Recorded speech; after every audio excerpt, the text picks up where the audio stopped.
Hoje é dia de ceia e eu tenho uma pequena palavra aqui para compartilhar.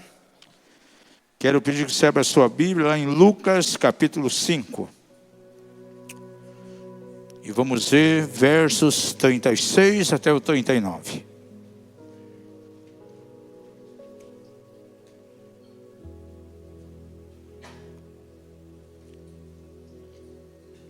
Aos irmãos que estão viajando, que o Senhor esteja com as suas mãos estendidas sobre cada um deles, aonde eles estiverem agora, a graça de Deus possa estar os tocando.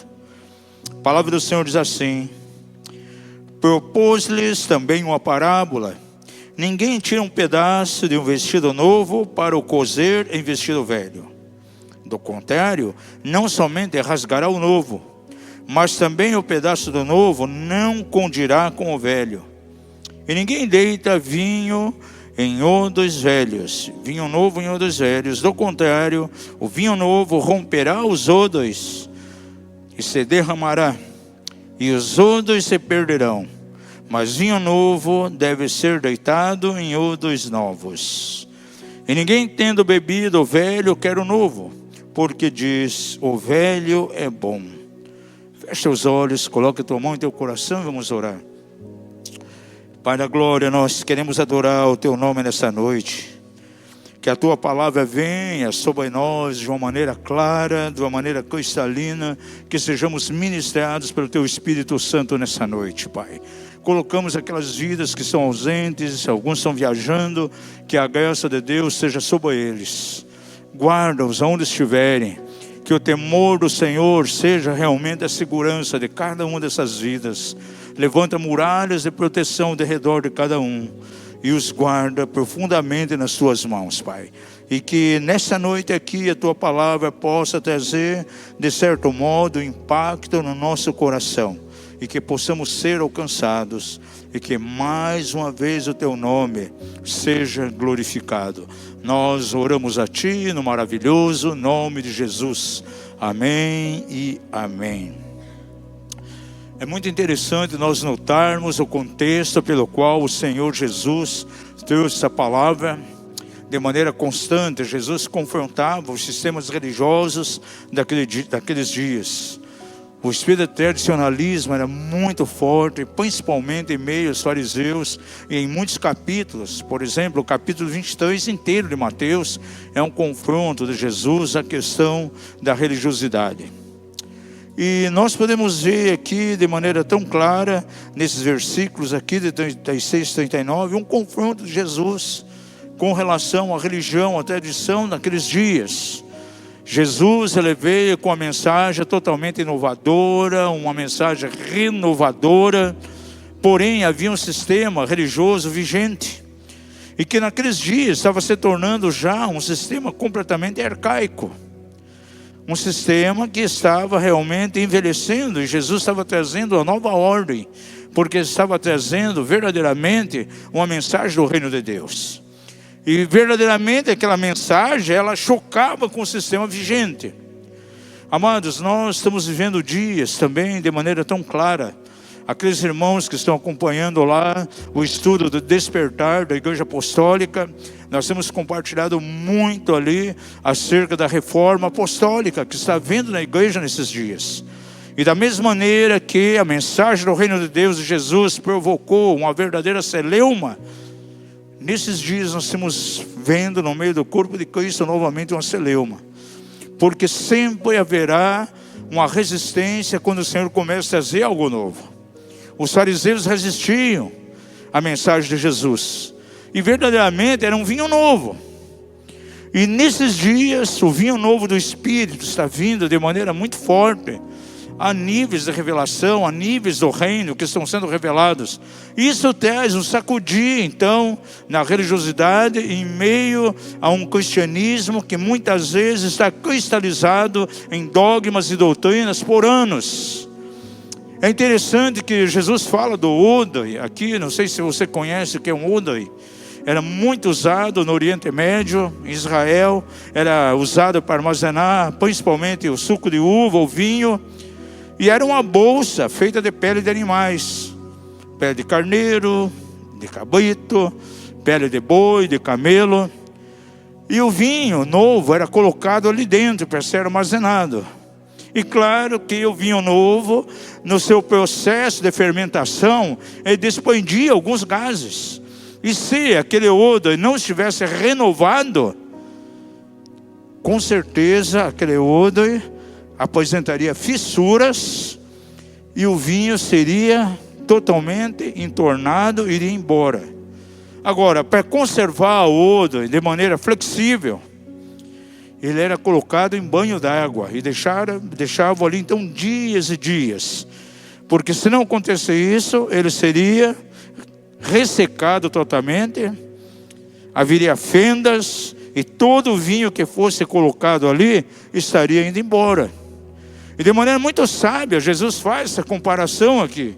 Ele diz, olha, se o odre não for renovado, se não houver uma renovação no odre, pode-se colocar o vinho novo, mas ele não vai conseguir conter o vinho novo. E diz que ambos se perderão, tanto o odre como também o vinho. Por isso é muito importante que a nossa mente, a nossa vida espiritual esteja sendo renovada. E o caminho para a renovação do odre era deixar ele em banho de água. E nós sabemos que a água significa o quê? A palavra de Deus. Então o Espírito Santo traz revelações profundas em nossos dias, justamente para nos deixar maleáveis. A palavra do Senhor, que vem de maneira apostólica, ela então vai nos deixando completamente flexíveis. E quando vir então a revelação de Deus, nós estamos aptos para receber ela. Porque toda a revelação, ela provoca verdadeiramente um chacoalhar. Nós já temos anunciado aqui, desde o ano passado, chegará um momento que nós vamos aqui ministrar algumas coisas dentro da escatologia do reino. E a escatologia do reino choca com aquilo que muitos de nós aqui aprendemos no passado. Muitos de nós aqui viemos de igrejas históricas. Eu vi de uma igreja pentecostal, onde o assunto relativo à vinda de Jesus foi ensinado a nós de uma maneira completamente distorcida. Como a igreja enfraquecida nos últimos tempos, então a igreja sem identidade, um rapto de crente sendo tirado da terra e Satanás tomando conta de tudo. Mas a revelação da palavra é completamente diferente. Nós já entramos no cumprimento aí de maneira profunda em Mateus 24. O sermão profético de Jesus, se você for analisar, algumas coisas já cumpriram e outras começam a cumprir em nossos dias. Diga ao seu vizinho, você sabia que o sermão profético de Jesus, em Mateus 24, está se cumprindo? Principalmente aquilo que nós chamamos de princípio das dores. E é exatamente no princípio das dores que o Senhor levanta uma igreja destemida, uma igreja forte, uma igreja que dá testemunho. Então esse nível de revelação está vindo. E logicamente alguém que tem uma mentalidade baseada em odre velho, não renovado, com muita dificuldade ela vai aceitar isso daí. Haverá uma resistência. Os fariseus resistiam a Jesus, porque a mensagem dele vinha trazer um choque. Era uma nova ordem, era uma nova maneira de viver. E aquilo ali chacoalhava realmente o status quo, trazia uma mudança. E nós estamos vivendo exatamente isso na igreja nesses dias. São dias de reforma apostólica. E muita gente não está entendendo. E tem pessoas que querem se enquadrar nos padrões antigos. Eu posso ver aqui duas gerações. A geração vinho velho e a geração vinho novo. E a geração vinho novo é aquela geração que está aberta para o novo de Deus, que vai avançar, vai crescer, vai amadurecer, vai dar testemunho de Jesus, vai ser usado de uma maneira poderosa aqui na terra. Mas no entanto, em meio aos nossos dias, em meio à geração vinho novo, existem aqueles não renovados, cuja mentalidade não mudou, mentalidade não foi renovada, simplesmente eles dirão, não, nós não queremos o novo. Por quê? Queremos ficar no velho, porque o velho é melhor. O vinho velho é melhor do que o novo. E a tendência é voltar novamente para onde haviam saído. Por isso eu dei o nome dessa mensagem aqui: avançando sem retroceder. Os odres velhos rígidos e endurecidos representam os sistemas religiosos, sem dúvida alguma, que são carentes de flexibilidade. Eu já vi pessoas dizendo: olha, eu aprendi assim quando era criancinha na minha denominação, nunca vou mudar. Doutora Neuza, quando veio para dar aqui na nossa cidade um treinamento para formar libertadores, foi inovador, porque ela ensinou a força que há na unção com óleo, por exemplo. Por exemplo, na casa aqui nós usamos muita unção com óleo. Agora, eu pergunto a você: há poder no óleo? Não há.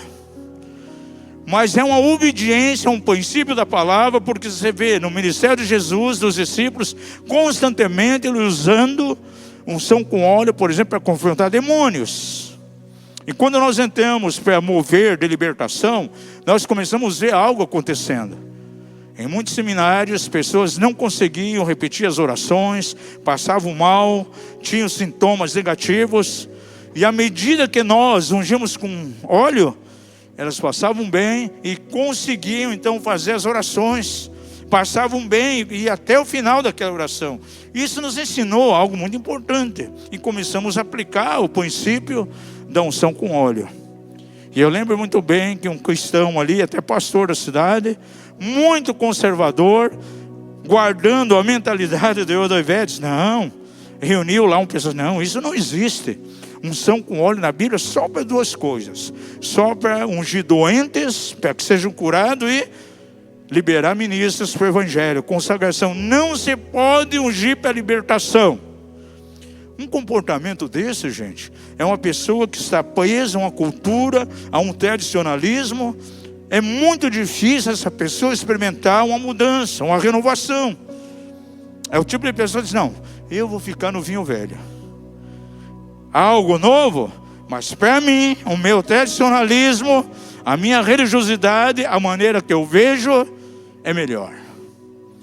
E ele citou assim: desde criança eu vi pessoas sendo ungidas para essas duas coisas, e eu não vou mudar, vai ser sempre assim.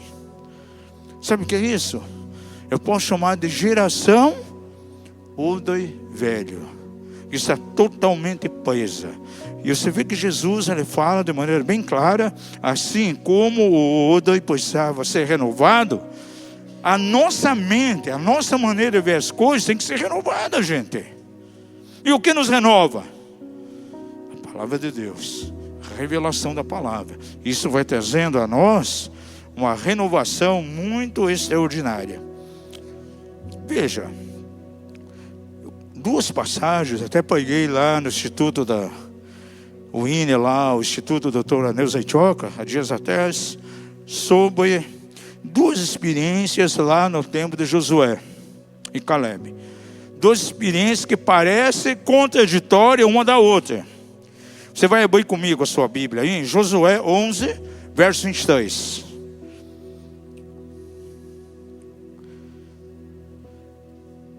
Diante do povo estava Josué, e ele chega e diz assim, ó, diz o texto: assim Josué tomou toda esta terra, diga isso, toda esta terra, conforme tudo que o Senhor tinha dito a Moisés. E Josué a deu em herança a Israel, pelas suas divisões, segundo as suas tribos.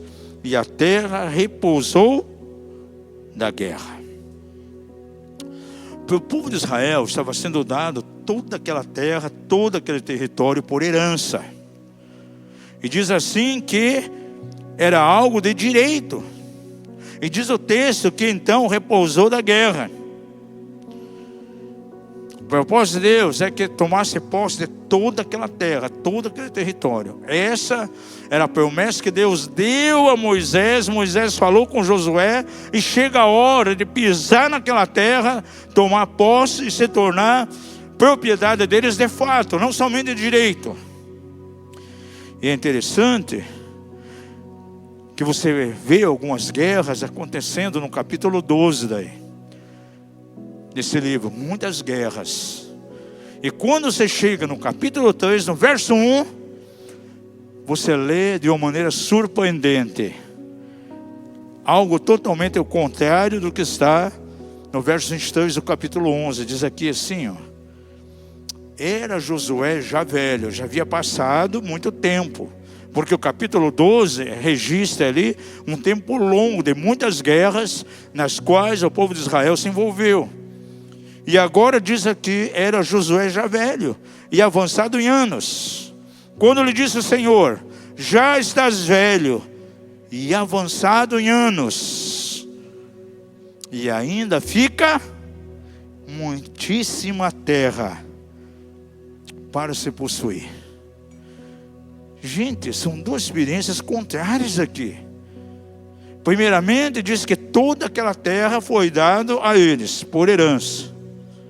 Agora passaram-se muitos anos, o próprio Senhor que tinha dado essa promessa se manifesta e diz: ficou muitíssima terra ainda para ser possuída. Tinham algo por direito, porém, ao passar dos anos, não tinham aquilo de fato.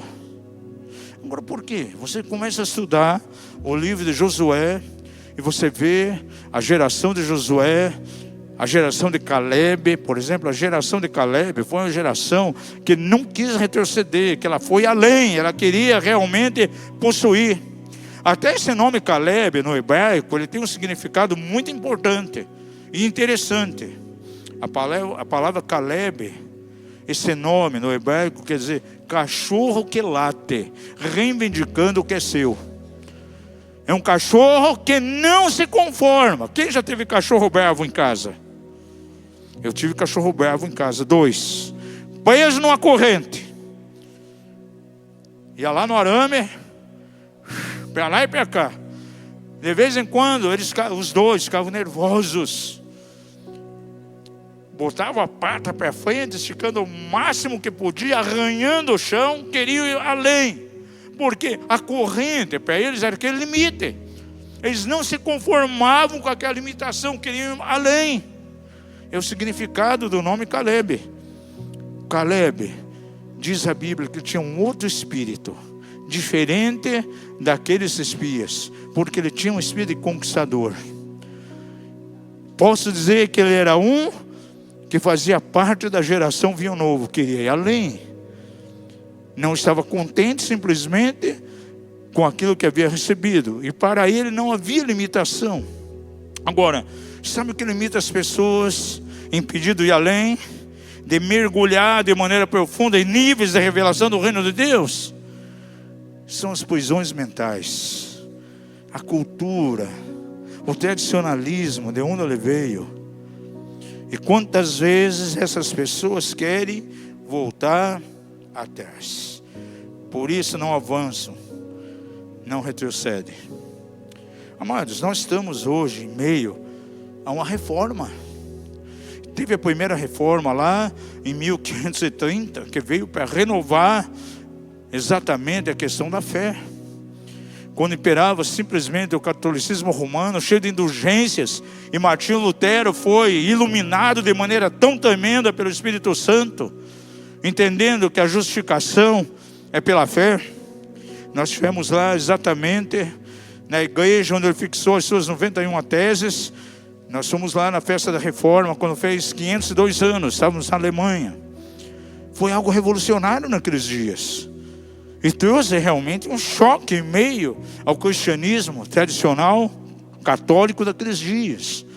Porém, nós estamos agora numa nova reforma. Não é que vai renovar, vai mudar as doutrinas básicas da palavra, não. Mas é a nossa metodologia de vida cristã. Porque nós não podemos viver de uma maneira completamente arcaica. Agora, os outros velhos sempre resistirão. Porque toda a revelação de Deus, como vinho novo, provoca a fermentação, há uma expansão no odor. A revelação que Deus traz, também, gente, ela provoca muita coisa em nossos dias. E não há uma aceitação muitas vezes 100%, porque há pessoas que vão dizer: não, nós queremos ficar no velho, aquilo que aprendemos é melhor, o vinho velho é melhor. São pessoas que não avançam. Josué e Caleb avançaram. O que Deus está fazendo hoje, amados, em nossos dias, na igreja em toda a terra, não está limitado, restringido simplesmente à palavra avivamento. Deus está levando a cabo verdadeiramente uma reforma completa na sua igreja. O que significa reformar? Há duas experiências muito fortes na Bíblia: restauração e reforma. Restauração é voltar a reviver aquilo que havia sido perdido, que já não existia mais. Porém, reforma é completamente diferente. Ou seja, de novo, formar algo novamente que estava disforme. E o Espírito Santo está trazendo essa reforma na igreja em nossos dias. Por isso nós estamos estudando lá o despertar da igreja apostólica, gente, para entender aquilo que o Espírito Santo está fazendo hoje. Nos séculos passados, Deus fez reformas em sua igreja e hoje continua trazendo mudanças ao seu povo. E Ele está fazendo através daquilo que nós chamamos de reforma apostólica. O que é uma reforma? Vou pedir aqui que seja colocado aqui a palavra grega para reforma.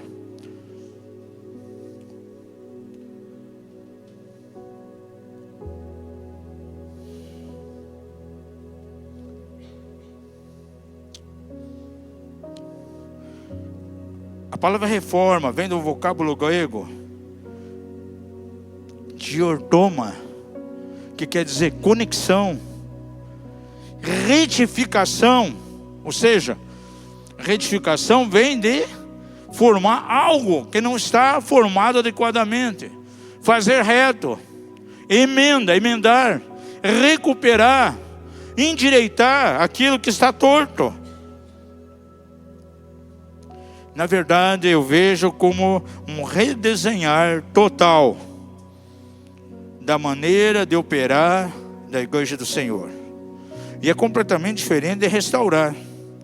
Porque restaurar se refere a algo que já existiu e que precisa voltar a existir. Reforma, no entanto, é uma mudança em algo que já existe e que não está conforme ao desenho estabelecido por Deus. E nós estamos vendo lá no estudo do levantar da igreja apostólica quantas mudanças, pois, na área da adoração, na área administrativa, na maneira em como vemos a igreja, não a igreja de consumo, mas uma igreja que produz.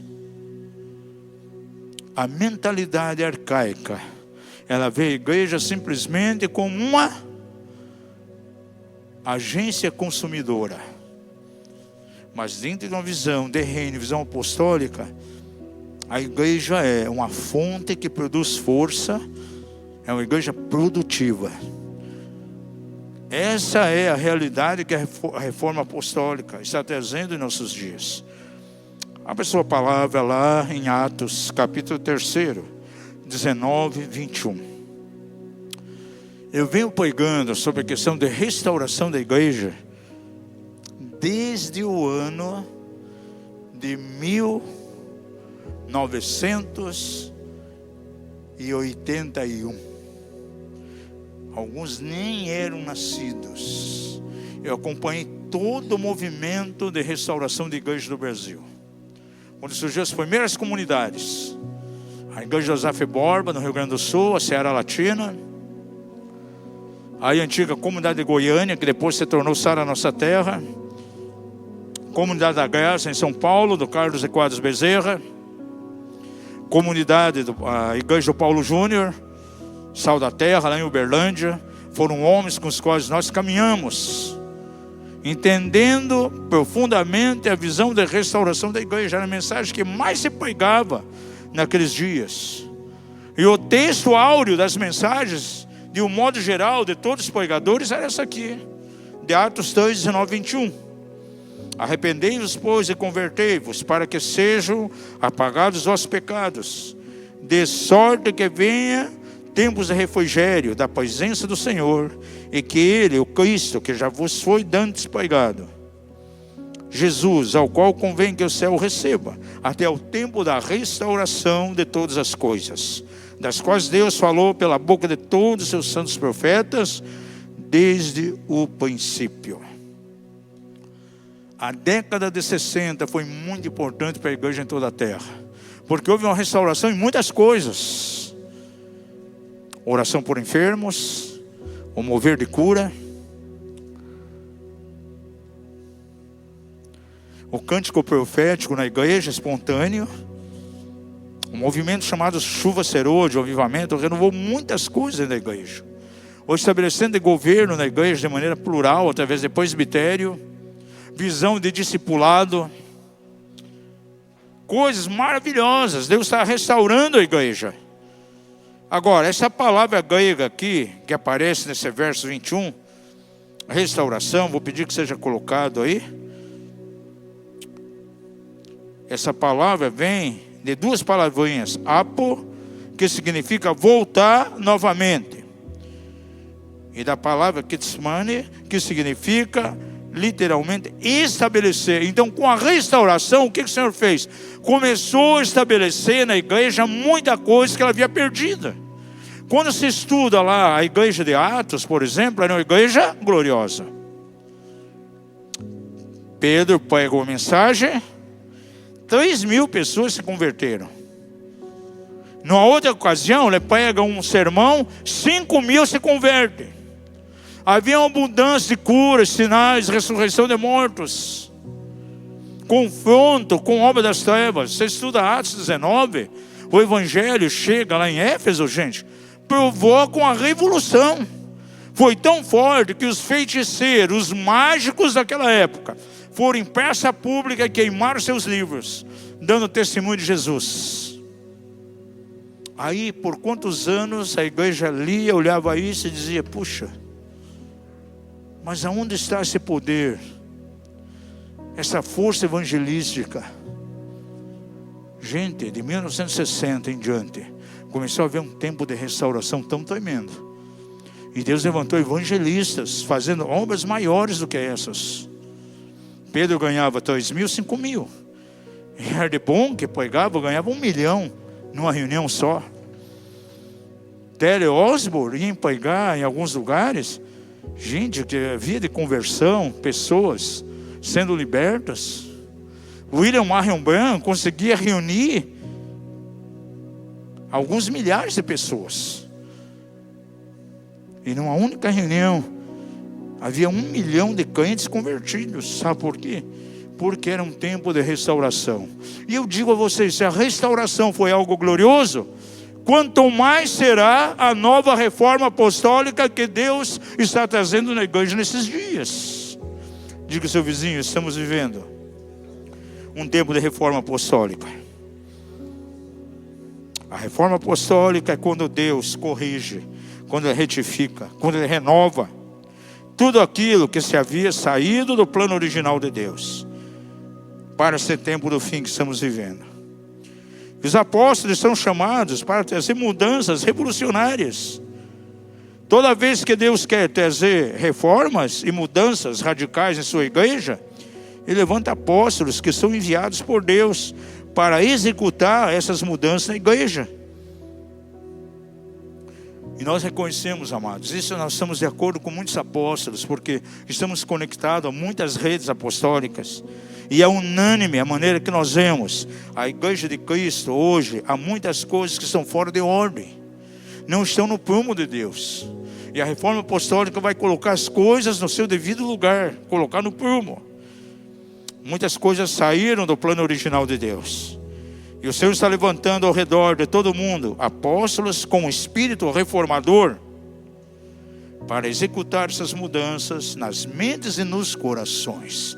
Então a mensagem apostólica, ela choca diretamente com o tradicionalismo e a religiosidade em mentes que não estão renovadas, em outros não renovados, que dizem: não, O vinho velho é melhor. Nós queremos o velho, nós não queremos o novo. Por que essa inovação na igreja? Por que esse tipo de adoração? Por que a adoração extravagante? Por que a dança profética na igreja? Estamos acostumados com o ritual antigo. Odre não renovado. Mentalidade antiga. E é o tipo de metodologia que está arraigado na mente das pessoas, que choca diretamente com aquilo que o Espírito Santo está trazendo para nós nesses dias. Por isso Jesus propôs essa parábola aí de maneira bem clara. Se não houver uma mudança de mente, se não houver uma renovação, haverá um choque. E a revelação de Deus traz mudança, traz posição. E há algumas pessoas que não aguentam isso. E vão dizer, queremos ficar no vinho velho porque é melhor. Amados, o avivamento é importante. Mas para que aconteça e permaneça, temos de fazer reformas radicais e revolucionárias. Isso tem que acontecer na nossa mente e no nosso coração, no coração do povo de Deus. Só assim a igreja ela vai poder influenciar e mudar essa sociedade maligna e má que está diante de nós. E a igreja tem um papel importante. Nessa época de princípio de dores, a igreja vai ser perseguida. Haverá sofrimento na direção da igreja. Mas exatamente isso que vai purificar a igreja de maneira tão profunda, queimando todas as escórias, para que ela se levante de maneira gloriosa. E Isaías 60 se cumpra de maneira tão poderosa. Ainda que as trevas possam cobrir a terra, diz Isaías, mas sobre ti virá nascendo o Senhor, e a luz que nasce em meio de ti será vista pelas nações, e as nações sim caminharão à luz que nasce em ti. Essa palavra profética é para nós, é para essa geração. Estamos em meio a uma guerra de cultura. Diga ao seu vizinho, você sabia que essa geração vinho novo está em meio a uma guerra de cultura? Porque como é formada uma cultura? Aquilo que as pessoas ouvem por anos, a mesma coisa, vai ficando impregnado nela, vai ficando impregnado na mente. Aquilo cria uma cultura, eles vão viver daquela maneira. Escrevi um exemplo aqui, bem claro.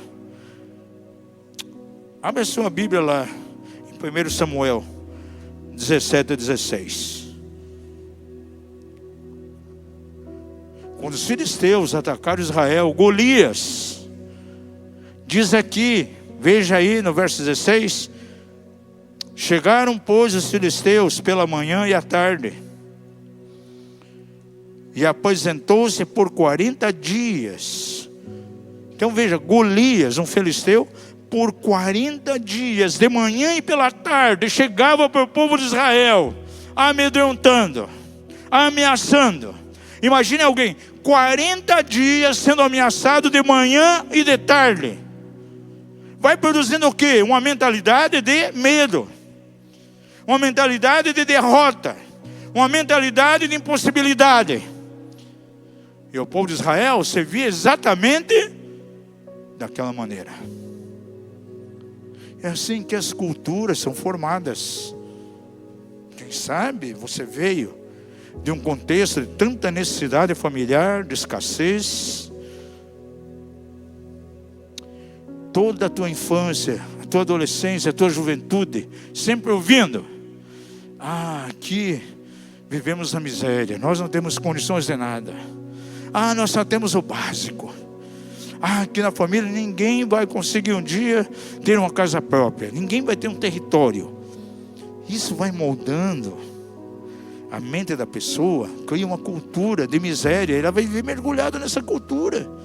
Por isso que diz lá de maneira tão clara no livro de Romanos: transformai-vos pela renovação da vossa mente, para que experimenteis qual seja a boa, perfeita e agradável vontade de Deus. Essa cultura só é mudada, só é transformada pelas verdades do reino de Deus. E o ministério apostólico ele tem essa função de trazer sim essas revelações para dentro da igreja. Golias, por 40 dias, falava coisas para intimidar o povo.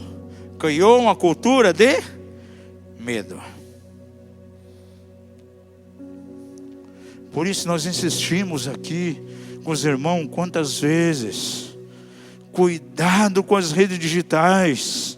Cuidado com os noticiários. Porque você vai se enchendo de notícias, de mais novas, todo dia. O que os noticiários falam, o que as plataformas digitais colocam diante de nós. Você fica vendo aquilo, vai criando em você o quê? Uma cultura de derrota. Você vê alguns brasileiros hoje, amados, caindo por fatalismo. E tem pessoas que amam ficar sintonizados lá numa plataforma digital para ver o que está acontecendo em termos de miséria no Brasil. E vai enchendo a sua mente disso.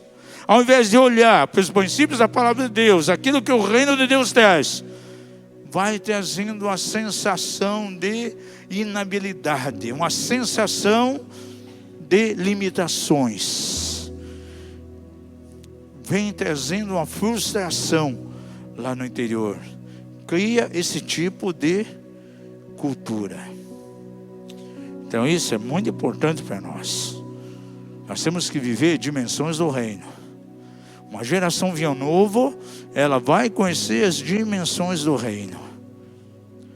Nessa nova geração, amados, nós temos que se portar verdadeiramente como cidadãos do reino de Deus. Eu posso dizer que na minha vida, de 78 em diante, quando me converti, houve uma metamorfose de quando em quando. Quando eu me converti, o nosso prazer, eu e mais alguns jovens, principalmente aqueles que viveram nas drogas, o nosso prazer era anunciar para todo lugar: nós somos crentes agora. E aí as pessoas no bairro dizem: olha, poxa, aquele camarada agora é crente. Aqueles lá, meus amigos, são todos crentes agora. Mas à medida que fui amadurecendo, eu vi crentes fazendo coisas, obras que ímpios faziam. E diziam: eu sou crente. Aí entendi que crente, qualquer um que crê em alguma coisa é crente. Até o diabo é crente. Diga ao seu vizinho: você sabia que o diabo é crente? Porque ele crê. Não diz lá que ele crê em Jesus e estremece, mas não lhe obedece. Diz: opa, eu vou deixar de ser crente então. Me converti em evangélico. Aí falava para todo mundo: olha, eu não sou mais crente, eu sou evangélico agora. Mas com o passar do tempo, gente, eu comecei a ver, principalmente na televisão, uma porção de artistas aí dizendo: eu sou evangélico. Aí disse: puxa, mas parece que ficou chique ser evangélico agora, é coqueluche do momento. E os caras, as pessoas vivendo uma vida desregrada, vivendo de qualquer maneira, continuando com as mesmas obras mundanas, cantando as mesmas músicas sensuais, fazendo da sua profissão uma maneira de ganhar dinheiro. No entanto, agora dentro do cenário gospel, somos evangélicos, mas com a vida toda destruída. Opa, tem alguma coisa errada aí. Eu preciso sair fora desse padrão. Não faz o meu perfil. Eu não sou mais evangélico. Me tornei cristão então. Então de crente fui para evangélico, de evangélico para cristão. Eu estava muito feliz agora nesse estágio, mas de repente comecei a ver algumas coisas. Não, cristão, de vez em quando, sabe, ele pode beber um pouquinho, só beber socialmente. Gente, eu vi pessoas professando cristãos, de vez em quando usando até droga, gente. Para animar um pouco. Eu estava meio deprimido, então usei um baseado para me animar. E o cara dizendo: eu sou cristão. Eu disse: meu Deus, que cristão é esse? Eu não quero isso para mim. O que serei agora? Alguém diz: puxa, o que você é agora? Você não é mais crente, não é evangélico, não é cristão? Eu digo: eu sou um cidadão do reino. Eu quero viver a cultura do reino. Gente, a cultura do reino está acima de todo e qualquer outro tipo de cultura. A mim me encanta e edifica muito a mensagem do Todd White quando diz: cultura do reino é uma cultura diferente, está acima de qualquer cultura de país. Porque nas nossas viagens, indo para a Alemanha, Paraguai, alguns lugares na Europa, puxa, eu vi crentes alcoolizando como sendo algo normal, e oferecendo até. Não, mas é normal, é socialmente. Gente, é a cultura do nosso país, mas eu não faço parte da cultura desse mundo, gente. Nós somos um reino diferente. Então, a reforma apostólica traz esse entendimento para nós, gente. E alguns até retrocedem. Não, na minha denominação diz que não tinha problema de beber socialmente, então vou continuar, vou voltar a beber. É retrocesso. Diga ao seu vizinho: você sabia que para ser um cidadão do reino, para participar de uma reforma apostólica, você vai ter um preço a pagar? Principalmente os religiosos vão te perseguir, vão te ver como extraterrestre.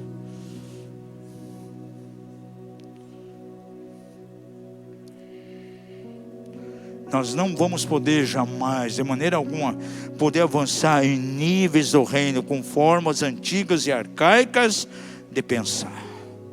Veja comigo aqui, Israel, por 400 anos, esteve aonde? Lá no Egito. E você acha que era uma vida fácil para eles? Fazendo tijolo o tempo todo, indo recolher barro e achar palha para fazer tijolos. 400 anos, quantas gerações tiveram ali? Clamaram a Deus. O Senhor levantou um libertador, tiraram da escravidão, saíram do Egito, mas o Egito nunca saiu deles, porque tinha uma cultura do quê? De escravidão. E quantas vezes a cultura de escravidão se revelou nele, gente? Há pessoas que saem de um sistema religioso e que nunca se renovam. Por quê? Porque tem uma mentalidade religiosa. É um odoi velho. Pode vir um novo, revelação, em algum momento vai provocar ali uma efervescência e a pessoa vai espirrar fora, vai retroceder. Por quê? Porque o velho é melhor. O vinho velho é melhor. Quero ficar naquilo que é velho. Era o comportamento de Israel.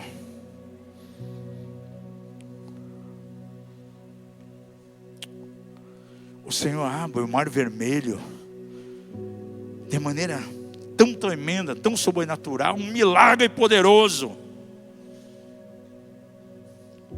Depois Moisés sobe lá no monte para receber os mandamentos do Senhor. Diz a palavra, você pode ver isso lá em Êxodo 32:1. A glória de Deus estava no monte. E ele demora alguns dias porque estava ali em contato com o Senhor de maneira tão tremenda. Demora a voltar. Aquele povo que tinha uma mentalidade escrava, sabe o que eles fizeram? Cadê esse homem? Cadê esse libertador? Arão, faz para nós um Deus aí que vá à nossa frente. Por quê? Porque eles serviam a muitos deuses lá no Egito. Para cada coisa existia um Deus, uma pluralidade de deuses. E eles então serviam esses deuses. Eles não se convenceram de maneira nenhuma que houve um milagre ali, o Senhor fazendo com que atravessasse o mar vermelho. E agora eles chegam e pedem: faz um Deus. Diz aqui, verso 1, Êxodo 32. Mas o povo, vendo que Moisés tardava em descer do monte, acercou-se de Arão e lhe disse: levanta-te, faze-nos um Deus que vá diante de nós, porque quanto a esse Moisés, o homem que nos tirou da terra do Egito, não sabemos o que lhe aconteceu.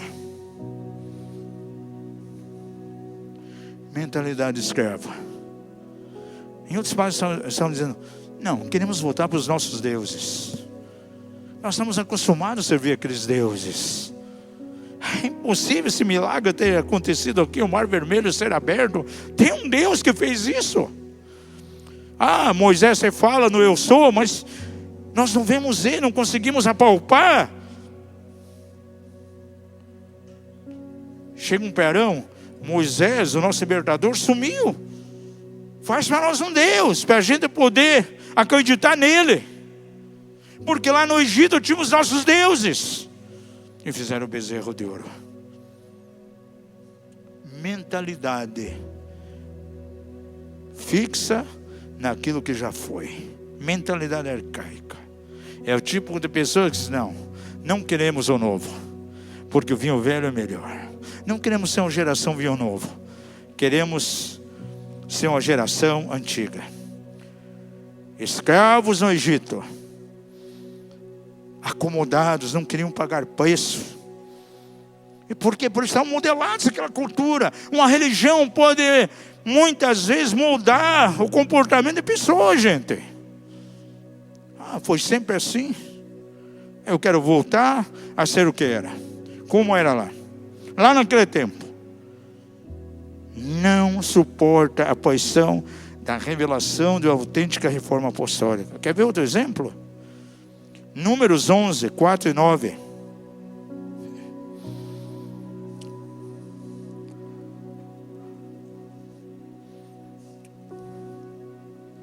Deus manda o maná. Chegou um momento que eles começaram a reclamar. Esse povo escravo tinha uma mentalidade de querer todas as coisas de graça, sem pagar preço. Olha o que eles dizem aqui. Dia de Moisés 4, Números 11, verso 4, vamos ver até o 9. Ora, o vulgo que estava no meio deles veio a ter grande desejo, pelo que os filhos de Israel também tornaram a chorar e disseram, olha, eles vão querer aquilo que é velho, voltar para o vinho velho. Quem nos dará carne a comer? Lembramos-nos dos peixes que no Egito comíamos de graça. Agora o maná eles tinham que recolher todo dia de manhã. Tinham que torrar, tinham que moer, amassar um pão, cozer, para poder comer, tinha que pagar um preço. Mas eles queriam tudo de graça. Ele diz assim aqui, quem nos dará carne a comer? Lembramos-nos dos peixes que no Egito comíamos de graça. E dos pepinos, bom. Dos melões, ótimo. Dos porros, o alho porro, bom. Das cebolas, ótimo, maravilha, eu gosto de cebola. Dos alhos, mais ou menos. Mas agora a nossa alma se seca. Coisa nenhuma há senão esse maná diante dos nossos olhos. E era um maná como a semente do coentro, e a sua aparência como a aparência do bidélio.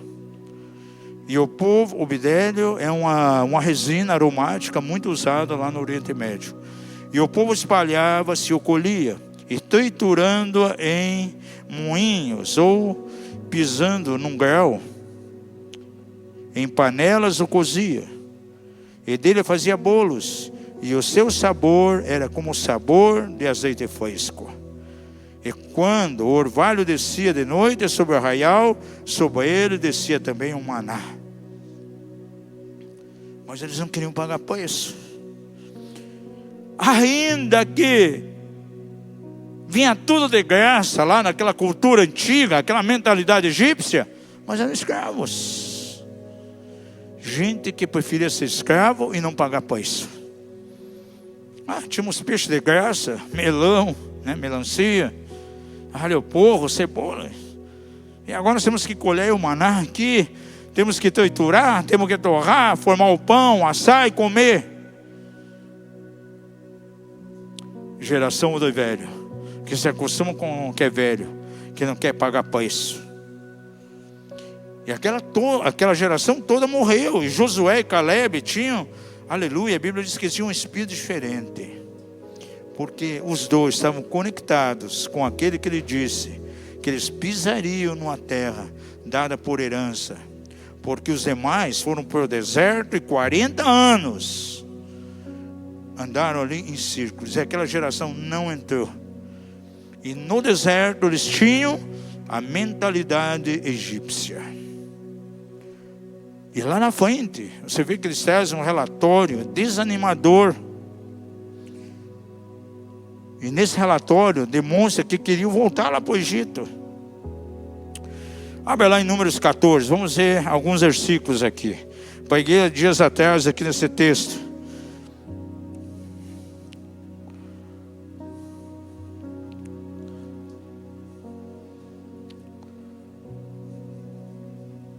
E Caleb reivindicou e pisou naquilo que era seu. Veja verso 1 a 4. Então toda a congregação levantou a voz e gritou, e o povo chorou naquela noite. E todos os filhos de Israel murmuraram contra Moisés e Arão. E toda a congregação lhes disse: antes tivéssemos morrido na terra do Egito, ou tivéssemos morrido nesse deserto.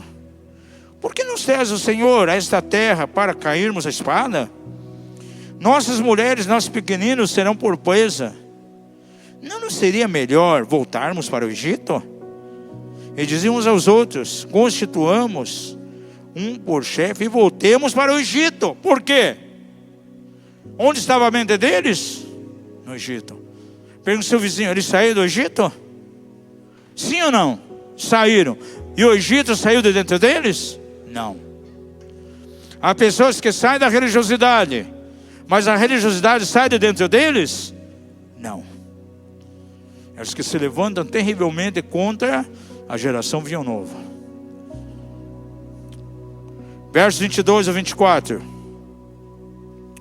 Nenhum de todos os homens que viram minha glória e os sinais que eu fiz no Egito e no deserto, e todavia me tentaram essas 10 vezes, não obedecendo a minha voz, nenhum deles verá a terra que com juramento eu prometi a seus pais. Nenhum daqueles que desprezaram haverá. Mas o meu servo Caleb, porque nele houve outro espírito. Aleluia. Diga ao seu vizinho: aos reformadores, a geração vinho novo, neles há um outro espírito. E diz aqui: e porque perseverou em seguir-me, eu o introduzirei na terra em que entrou, e a sua posteridade a possuirá. Uma mente renovada. Enquanto todos diziam não vamos entrar, estavam presos a uma cultura antiga, a cultura do Egito, se levanta esse homem como um desbravador, com a geração vinho novo, alguém que quer ir além. Diz: não, vamos pisar, eu vou subir, vou pisar, eu vou possuir. E quando você chega no verso 7 e 8, no capítulo 14, assim: 40 anos tinha eu quando Moisés, servo do Senhor, me enviou de Cades Barneia para espiar a terra. E eu lhes trouxe a resposta, como sentia no meu coração. Os meus irmãos que subiram comigo fizeram derreter o coração do povo, mas eu perseverei em seguir ao Senhor meu Deus. Pergunta ao seu vizinho, pergunta a ele: de que geração você quer fazer parte? Uma geração que vai perseverar, que vai até o final, que vai pagar preço? Ou uma geração que se amedronta e volta atrás? Que se levanta como um odor velho e diz: eu quero velho, eu quero tradicionalismo, eu quero a religiosidade, porque é melhor.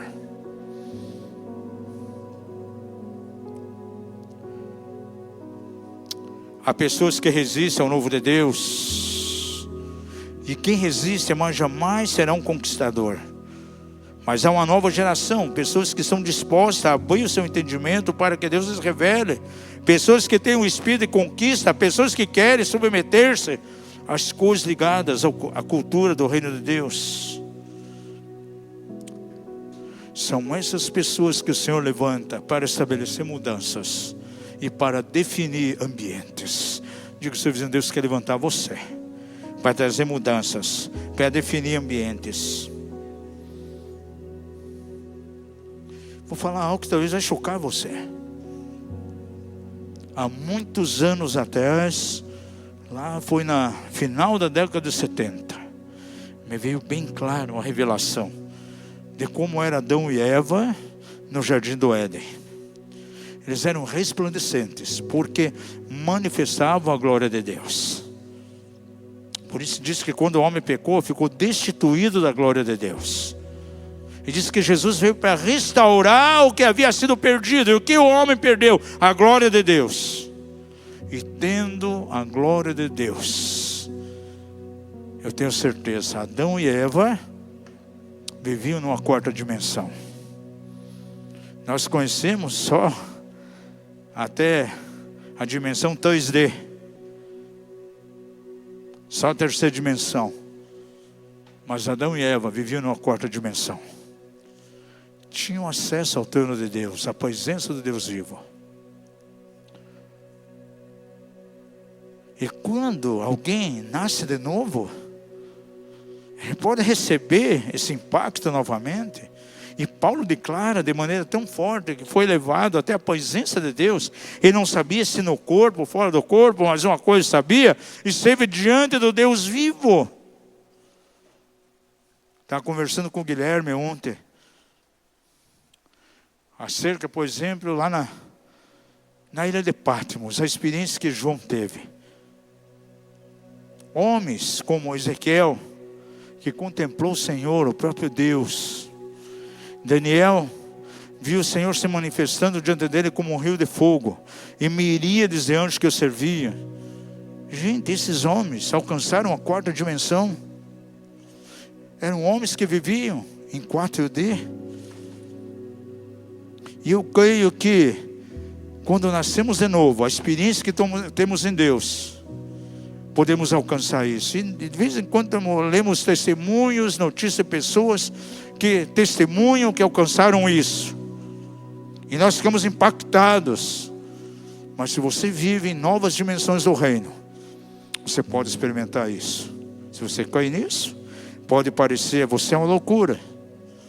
Uma geração vinho novo pega uma revelação dessa e suporta. A paixão que vem, um vinho novo desprende um gás, mas se o outro está renovado, ele vai suportar esse nível de paixão. E um cristão que é de novo, pode vir uma revelação que for, ele vai suportar a paixão, sim, dessa revelação. Diga ao seu vizinho: você sabia que você pode viver numa quarta dimensão? Dentro de uma reforma apostólica, amados, cultos serão cheios da presença de Deus.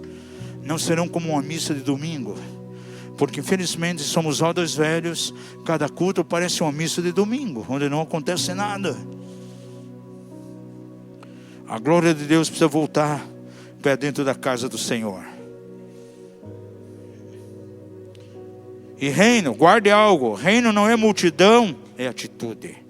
São corações abertos, onde há poucas pessoas que sejam conectadas com Deus, e na frequência do Espírito Santo, haverá diferenças, e mudanças poderão acontecer em muitas situações.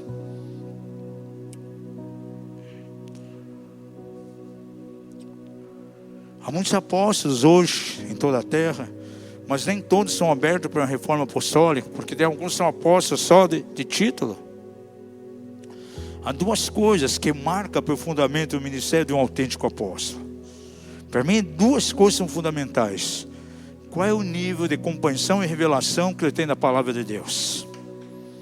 É a primeira. Segundo, qual o nível de autoridade que ele tem?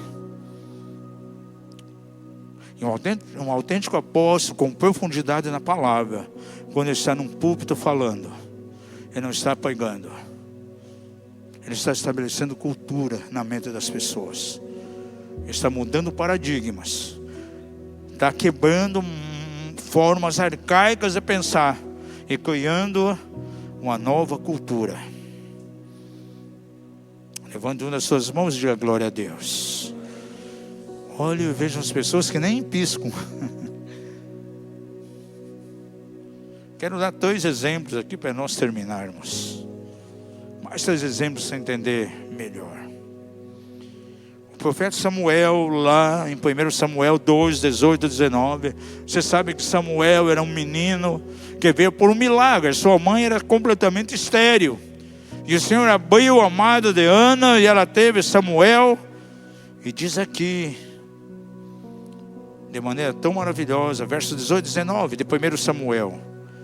Samuel, porém, ministrava perante o Senhor, sendo ainda menino, vestido de um éfode de linho.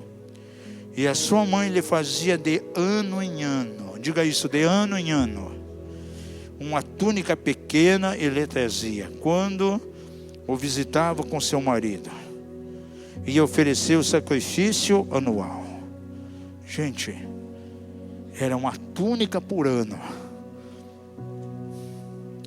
Ele não podia usar a túnica do ano anterior, ele havia conhecido.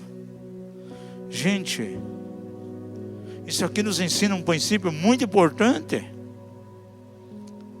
Nós somos transformados de glória em glória, de medida em medida, de fé em fé. A revelação que eu tive o ano passado foi muito importante para aquela época, mas eu conheci. Agora tem que ver um nível novo, diferente, algo maior. A dimensão que eu vivia 6 meses atrás, agora tenho que viver uma dimensão maior. Samuel não usava a mesma túnica do ano anterior. Tinha que mudar sempre. Isso fala de crescimento, amadurecimento, dimensões novas. Outro exemplo, entre Davi e sua esposa Mical. Veja lá 2 Samuel 6, 14, 16. O espírito de tradicionalismo que se levanta contra uma adoração cheia de fervor e extravagante diante do Senhor. E Davi dançava com todas as suas forças diante do Senhor. E estava Davi cingido de um éfode de linho. E assim Davi e toda a casa de Israel subiam, trazendo a arca do Senhor com júbilo e ao som de trombetas. E quando entrava a arca do Senhor na cidade de Davi, Mical, filha de Saul, estava olhando pela janela e vendo ao rei Davi saltando e dançando diante do Senhor. E despoisou no seu coração. O tradicionalismo, a religiosidade, escandalizado com aquela forma. E uma das áreas que o Senhor está inovando dentro da reforma apostólica é as formas de adoração. Nós tivemos aqui uma escola profética, onde nós falamos, Deus levanta pessoas para ministrar a Ele, com expressões do corpo. E jamais alguém pode julgar. E eu não vejo a hora de a gente ir para um local novo. Eu estava conversando com as minhas pessoas, vamos deixar um espaço nas laterais. Claro que não vamos colocar dentro da plataforma para tirar a atenção do povo, mas nas laterais, vamos deixar um espaço. Quem quiser se expressar com dança, com expressão corporal diante do Senhor, venha. Porque tem um chamado para isso, é uma forma de adorar. E nós ensinamos isso aqui na escola profética. Passamos até as palavras no original para isso. Mical simboliza um espírito de tradicionalismo. É uma forma de vinho velho. E o último exemplo aqui é a história tão linda na vida de Ruth. Orfa e Ruth colocam diante de nós essas 2 gerações de uma maneira bem clara. Eu posso reconhecer uma igreja que atua na dimensão de Orfa e outra na dimensão de Ruth. E a igreja que move na dimensão de Ruth é a igreja geração vinho novo. Porque quando você estuda aqui Ruth, capítulo 1 em diante, a Bíblia diz que lá em Belém de Judá houve uma fome muito grande. E obrigou então Noemi, seu esposo e seus 2 filhos, Malom e Quilion, ir lá para Moabe. Porque um dos homens de Moabe disse, olha, não tem pão aqui, mas lá em Moabe tem. E eles foram lá. E ficaram 10 anos Porém, o esposo de Noemi morreu. Os seus 2 filhos casaram com mulheres moabitas que não eram do povo do Senhor. Um casou com a Orfa, o outro casou com Ruth. Mas infelizmente os maridos morreram também. E ficaram 2 viúvas. Noemi, Orfa e Ruth. Mas de repente chega a notícia de que lá em Belém havia pão novamente. O Senhor tinha visitado o seu povo trazendo pão, dando pão. Noemi de imediato disse: eu vou voltar. Eu vou voltar lá para o meu povo, porque tem alimento. As 2 noras: nós vamos com você. Queremos ir também. Aí Noemi disse: olha, mas eu estou viúva aqui também, já não posso dar uma assistência para você, já estou muito idosa, avançada de idade, nem para casamento, não posso mais casar. Eu acho que seria melhor vocês ficarem por aqui mesmo, fiquem em Moabe.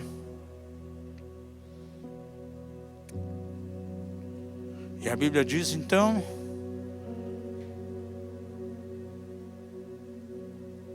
quando ouviram aquela declaração,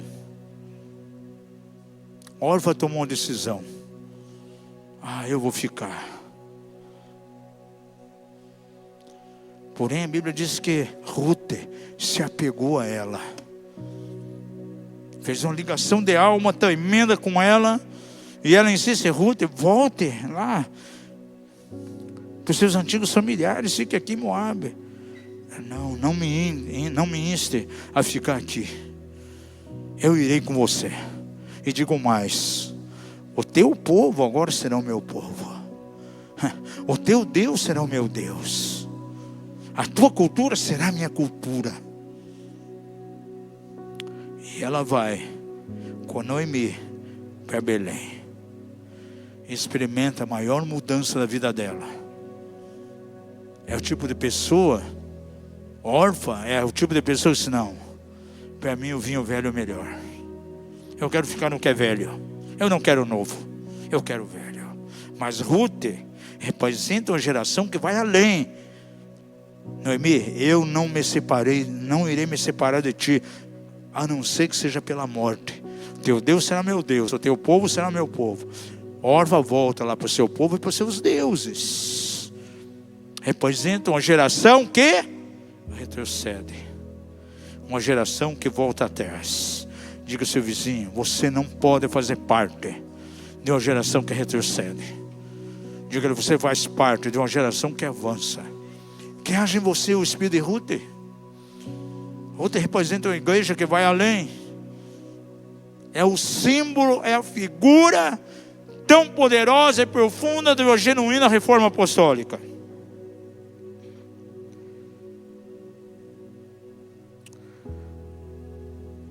Nesses tempos que estamos vivendo, nós estamos saindo do velho para o novo.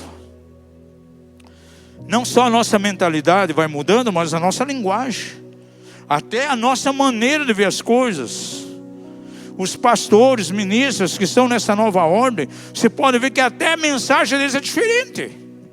Eu vindo alguém pregar, eu já vejo na hora, ele está numa geração vinho novo ou não está. Pelo tipo de linguagem, pelas expressões dele. Vou dar alguns exemplos aqui. Por quanto tempo eu fiz isso? Nós ouvimos quantas vezes as pessoas anunciando Jesus simplesmente como um Salvador. Amém? Ele é Salvador. Mas dentro da reforma apostólica, da visão apostólica, a nossa visão ampliou. Jesus não é somente um Salvador, mas acima de tudo pregamos Jesus como Senhor. Pregamos quantos anos Jesus como Cordeiro? Continuamos pregando, mas subimos um nível mais. Dentro da reforma apostólica, dizemos agora: Jesus não é simplesmente Cordeiro, Ele é leão também. Ele demonstra autoridade. Não é simplesmente a pregação da cruz, mas a pregação da coroa. A cruz sempre vai nos levar para reinar, para a coroa, para reinar em vida. De justificação, aleluia, pregamos justificação, justificados pelo sangue de Jesus. Mas o sangue de Jesus não simplesmente nos justifica, mas nos santifica também, para uma vida de santidade e pureza diante de Deus. E essa é a tônica da mensagem dos apóstolos hoje. Santificação da igreja. De salvos da morte para reinar em vida, como vivos, o poder da ressurreição. Não só o batismo nas águas para nós é importante, mas nós enfatizamos o batismo do Espírito, o batismo de fogo, para nos dar autoridade e poder. As orações não serão orações mecânicas. Daqui a pouco nós vamos ter vigília depois das 10. Serão orações no Espírito. Na Reforma Apostólica leva a pessoa a orar o tempo todo. Ela começa a conhecer o que é orar em Espírito, aquilo que está lá em Efésios, de maneira muito forte.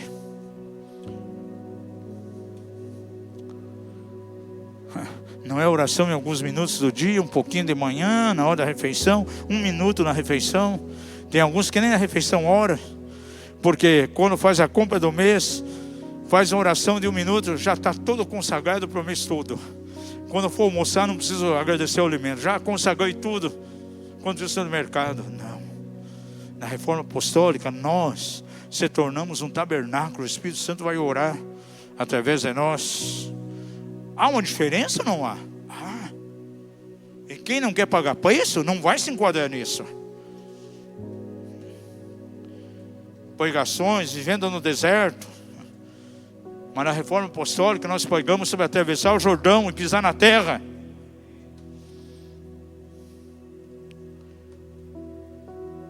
Quantas vezes nos ensinaram para ter medo do diabo? Não entre em guerra espiritual.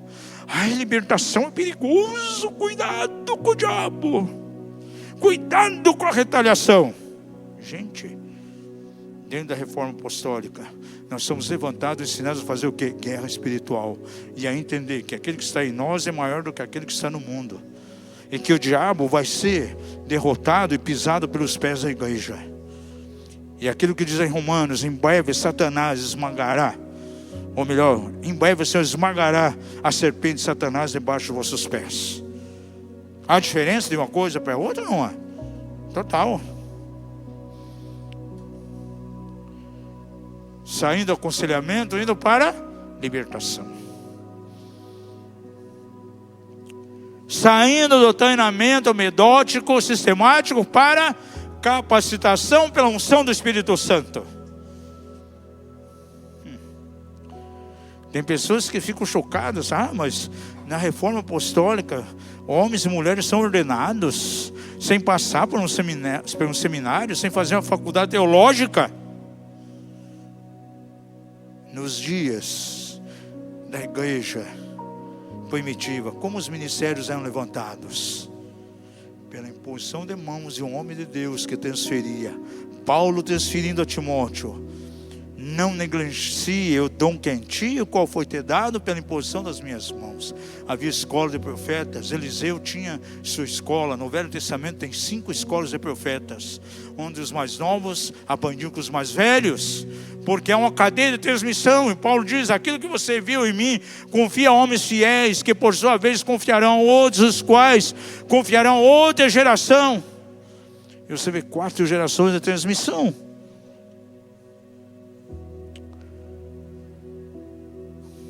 Mensagens pesadas de culpa de pecados. Na Reforma Apostólica nós vamos pregar o quê? A vitória sobre o pecado. A graça de Deus que está em nós, que nos leva a vencer toda ação pecaminosa. Sair da liturgia para a espontaneidade. Cultos quadradinhos. O louvor não pode ser assim, o louvor não pode ser assado.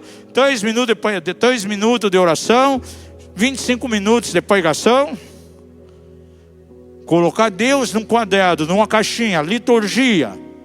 O Espírito Santo trabalha na espontaneidade. E se o Espírito Santo quer mudar todo o curso de reunião, quantas vezes sair já com o propósito de pregar alguma coisa, o Senhor mudou tudo. Porque dependemos do Espírito Santo.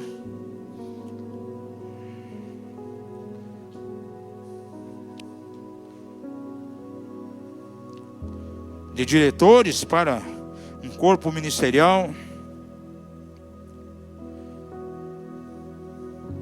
não tanto falando das coisas do reino, mas demonstrando na nossa vida as virtudes do reino de Deus. Não simplesmente vendo, ouvindo coisas, mas acima de tudo discernindo pelo Espírito, entrando na frequência do Espírito Santo, para discernir todas as coisas. Então há uma diferença de uma coisa para outra. Isto está relativo ao tempo que nós estamos vivendo. Uma canção que cantamos muitas vezes na Argentina, né? Nos congressos que fomos lá. Deus não nos trouxe aqui para voltar atrás, mas para ir adiante e possuir a terra que Ele nos deu. E essa terra é a revelação, são as dimensões do reino. É o nosso chamado nesses dias.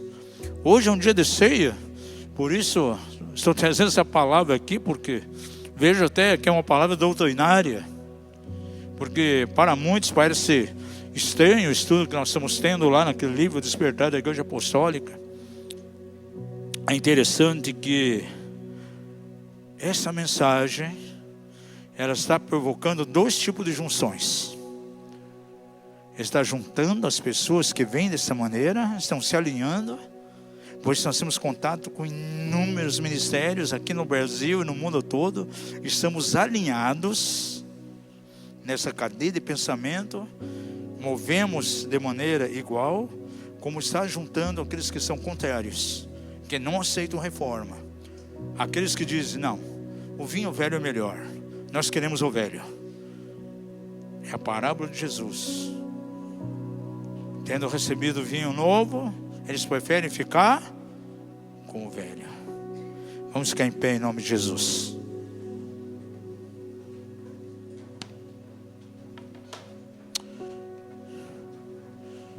Aleluia. Nessa noite eu quero orar pela renovação da tua mente, porque a Bíblia fala claramente que a nossa mente ela tem que ser renovada. Nós vamos cantar um cântico aqui ao Senhor e depois nós vamos orar. Eu quero receber tudo aquilo que o Espírito do Senhor tem para esses dias. Eu não quero ser um empecilho de maneira nenhuma para aquilo que Deus quer fazer na terra. A minha mente é quadrada, a minha mente é arcaica, a minha mente é limitada, a minha mente é religiosa não pode ser um impedimento que vai impedir o povo de Deus avançar, o povo de ir mais além.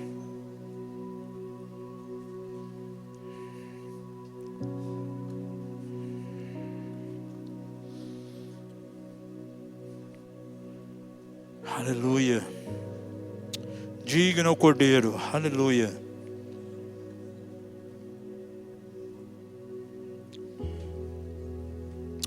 Nosso chefe maior, Dr. Peter Wagner, morreu alguns anos atrás. Ele foi para a glória. E quantas vezes ele disse, nessa nova reforma, o que mais vai resistir para que o reino de Deus avance serão os odres velhos, a forma antiga de pensar, a mentalidade antiga, a acomodação em paradigmas antigos. Esse homem foi um tradicional por anos dentro da igreja congregacional. No início da minha conversão, ele escreveu um livro dizendo, cuidado, os pentecostais vêm aí. E ele pregou muito de maneira tradicional por anos. Mas quando o Espírito Santo veio e trouxe uma reforma na mente dele, nós estávamos juntos na Argentina, ele pregando e disse, olha, agora eu vou escrever um outro livro. Graças a Deus que os pentecostais chegaram. Aleluia. Nós movemos sim no Espírito de Pentecostes, no poder de Deus. E queremos crescer cada vez mais nisso. Aleluia. Esse homem foi um mentor para muitos líderes no mundo todo. Foi um homem que nos inspirou. Os seus livros, a sua maneira de ver. E que pagou um preço violento.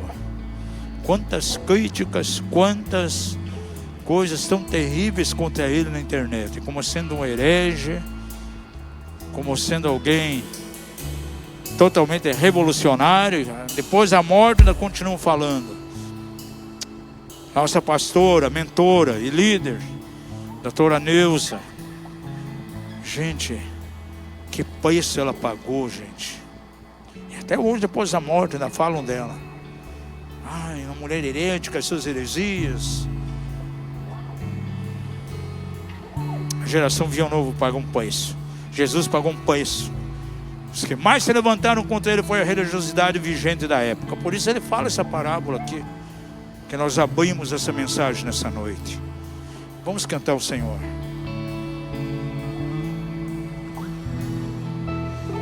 Quem é esse que vem nos abraçando? Quem é esse que vem nos constrangendo com o olhar? Ele é tão santo.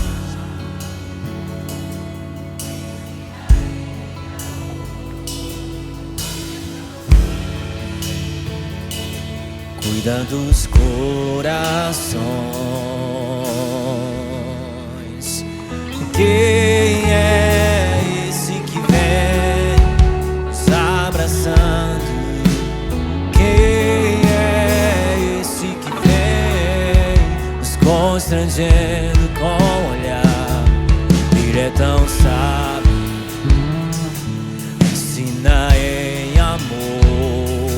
Ele é tão manso, cuida dos corações. Ele entrou em casa, ele está na mesa, ele nos observa, sabe que o esperamos. E ao partir o pão, os nossos olhos se abrem, reconhecemos quem tu és. Ao som da sua voz, os nossos corações queimam de amor, queimam de amor. E ao partir o pão, e ao partir o pão, os nossos olhos se abrem, reconhecemos quem tu és. Ao som da sua voz, os nossos corações queimam de amor, queimam de amor. Nós arrumamos a casa, perfumamos ela toda, nos preparamos a mesa, tome um lugar de honra. Nós arrumamos a casa, perfumamos ela toda, nos preparamos a mesa, tome um lugar de honra. Nós arrumamos a casa, perfumamos ela toda, nos preparamos a mesa, tome um lugar de honra. Nós arrumamos a casa, perfumamos ela toda, nós preparamos a mesa, tome um lugar de honra.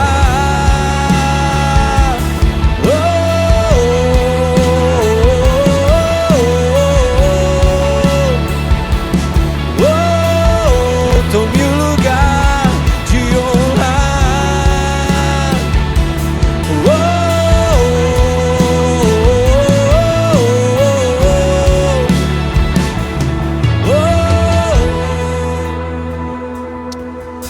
Pai, nós declaramos nesta noite, sim, que nós saímos daquilo que é velho para o novo, Pai. Jamais vamos nos levantar dizendo queremos o vinho velho porque ele é melhor. Queremos ser inovadores no Espírito, sim. Queremos ir além do Jordão, Pai. Que a nossa mente seja renovada profundamente pelo Teu Espírito Santo. Na nova aliança diz que o Senhor colocaria as leis, os princípios, não nas tábuas de pedra, mas nas tábuas do nosso coração. E como diz lá Isaías, é preceito sobre preceito, princípio sobre princípio, regra sobre regra, Senhor. E é isso que nós queremos sim para as nossas vidas. Nós abrimos sim o nosso coração para o novo de Deus, para um mover fresco do Teu Espírito, para um fluir constante em nós da Tua graça, Pai. Nesse ano, Senhor, da restauração do tabernáculo de Davi, visita os nossos corações, rompe os moldes antigos, rompe os paradigmas arcaicos, Pai. Toda a cultura religiosa, toda a cultura errada que se contrapõe às verdades do Teu reino, que sejam desfeitas. Queremos estar diante de Ti sempre desarmado, Pai. E que essa palavra, assim, continue trazendo um norte para nós, um norte para essa casa, Pai. Para que o nome do Senhor seja glorificado. Nós declaramos isso nessa noite, em nome de Jesus. E agradecemos a Ti por todas as coisas. Você já tem o elemento da ceia, toma em Tuas mãos. Aleluia.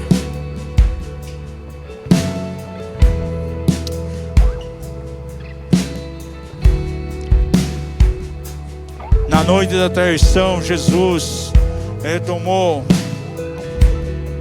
o pão e o cálice e apresentou diante do Pai, dizendo que aquele pão representava o Seu corpo, que seria partido pelo nosso resgate, e o cálice simbolizava o Seu sangue, que seria derramado para a nossa remissão, para a nossa santificação, para a nossa justificação, e acima de tudo para nos dar vitória. E nós queremos participar dessa ceia nessa noite, agradecendo ao Senhor, porque estamos vendo tempos de reforma na igreja. Uma nova geração, geração Vinho Novo, ela se levanta de maneira tão maravilhosa. E nós queremos ser parte disso, queremos caminhar. Não queremos ser simplesmente pessoas que estarão assistindo aquilo que Deus está fazendo, mas seremos participantes, seremos protagonistas, sim, em todo o Seu plano, em todo esse processo de reforma e restauração que estamos vivendo. Vamos participar do pão em nome de Jesus. Os pais podem ministrar os filhos aí agora também. Vamos participar do pão em nome de Jesus.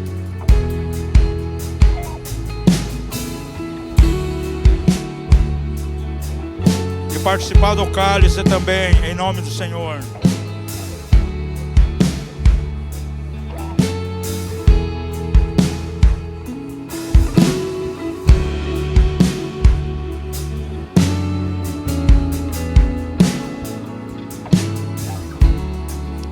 Aleluia. Riba la barabachaka tarabasai la barabacandere bequeri baba.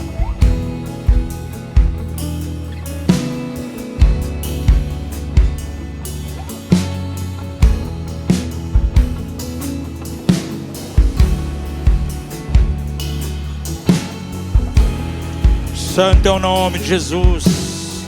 Santo é o nome do Cordeiro. Aleluia.